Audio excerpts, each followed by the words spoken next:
கிறிஸ்துவுக்குள் மிகவும் பிரியமானவர்களே, உங்கள் அனைவருக்கும் ஆண்டவராகிய இயேசு கிறிஸ்துவின் நாமத்தினாலே என் அன்பின் வாழ்த்துக்கள். நாம் அநேக தடவை ஒரு வாக்குத்தத்தம் பார்த்துருப்போம். நான் உன்னை விட்டு விலகுவதும் இல்லை, உன்னை என்றும் கைவிடுவதும் இல்லை அப்படின்னு சொல்லிட்டு நம்ம பாடவும் செஞ்சிகிட்ருப்போம்.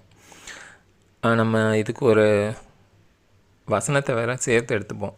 என்ன அப்படின்னா, ரூத் புஸ்தகத்தில் அவங்க நகோமி சொல்லுவாங்க இல்லையா, அந்த மனுஷன் சொன்னதை செஞ்சு முடிக்கிற வரைக்கும் அவன் தூங்க மாட்டான், இளைப்பாற மாட்டான், அந்த மாதிரி அதில் ஒரு வசனம் இருக்கும். அந்த வசனத்தையும் நம்ம அதை சேர்த்து எடுத்துப்போம். அதாவது அவர் என்ன சொன்னாரோ அதை நிறைவேற்றுவார், அது வரைக்கும் அவர் எதையும் பண்ண மாட்டார், நம்மளை விட்டு போயிட மாட்டாருங்கிற மாதிரி நம்ம எப்போவுமே அந்த ஒரு ஆங்கிளில் தான் பார்க்குறோம். ஏன்னா நம்ம பார்க்குறது எப்போவுமே மாம்ச பிரகாரமாக இருக்குது. ஆனால் வசனம் என்ன அப்படின்னா, எப்போவுமே மாம்ச பிரகாரமாக ஒரு மீனிங் இருக்கும், அது மாம்சத்தை தேடுறவங்களுக்கு இருக்கும். ஆவிக்குரிய பிரகாரமாகவும் அதில் ஒரு மீனிங் இருக்கும். என்னென்னா, எகிப்துலேருந்து வந்த ஜனங்களுக்கு காடை கேட்டவங்களுக்கு காடை கிடச்சிது, கானானுக்கு அவங்க போகலை. ஆனால் மற்றவங்களுக்கு காடையும் கிடச்சிருக்கு, கானானுக்கும் போனாங்க. அவங்க மாம்சத்தை தேரலை, ஆனால் அவங்களுக்கு தேவையானது கொடுக்கப்பட்டுச்சு. அப்போ அதே மாதிரி நம்ம இங்கே என்ன பார்க்கணும் அப்படின்னா, அவர் என்ன சொல்கிறார், வசனத்தில் தெளிவாக சொல்கிறார், நான் உனக்கு சொன்னதை செய்யும் அளவும்.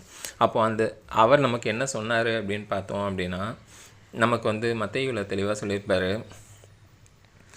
உலகமெங்கும் நம்ம போய் என்ன பண்ணணுமா, சகல ஜனங்களையும், அதாவது வசனம் தெளிவாக இருக்குது, சீஷராக்கி ஞானஸ்நானம் கொடுக்கணுமா. அதுவும் எப்படி, பிதா குமாரன் பரிசுத்தாவின் நாமத்தினால. அப்போ இதை கொடுத்துட்டு அடுத்த வசனமே சொல்லியிருப்பார், நான் உங்களுக்கு கட்டளையிட்ட யாவையும் அவர்கள் கை கொள்ளும்படி.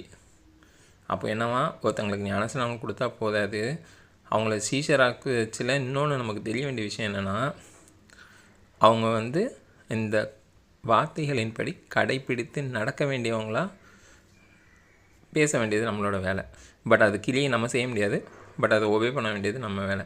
அப்போது இதை ஃபாலோ பண்ணச்சில் அவர் என்ன சொல்கிறாரு, சொன்னதை செய்யும் அளவும். அப்போது நம்ம இதை செய்கிற வரைக்கும் அவர் நம்ம விட்டு விலகவும் மாட்டார், கைவிடவும் மாட்டார். சாலமோன்ட்ட கூட தாவீது சொல்லுவார், அந்த ஆலயத்தை கட்டுறதுக்கு சொல்லியிருப்பார். ஆலயம் கட்சியில் புதிய பாட்டில் நமக்கு எல்லாருக்கும் தெரியும், நம்ம எல்லாருமே ஆலயமாக இருக்கோம், தேவனுடைய ஆலயமாக இருக்கோம். அப்போ அவரை பற்றி தெரிஞ்சுக்கிட்டவங்க மட்டும்தான் தேவனுடைய ஆலயமாக இருக்க முடியும். அப்போது ஒவ்வொருத்தரையும் ஆலயமாக கட்டணும். அந்த கட்டுறதுக்கு இருக்கச்சில் நமக்கு அவர் எப்போவுமே கூட இருப்பார். இப்போது யோனாவை கூட எடுத்துக்கோங்க, அவர் சொல்கிறத செய்கிற வரைக்கும் கடல் கொந்தளிக்கச்சிலையும் சரி, மீன் விழுங்கச்சிலையும் சரி கூடவே இருந்தார், கைவிடலை.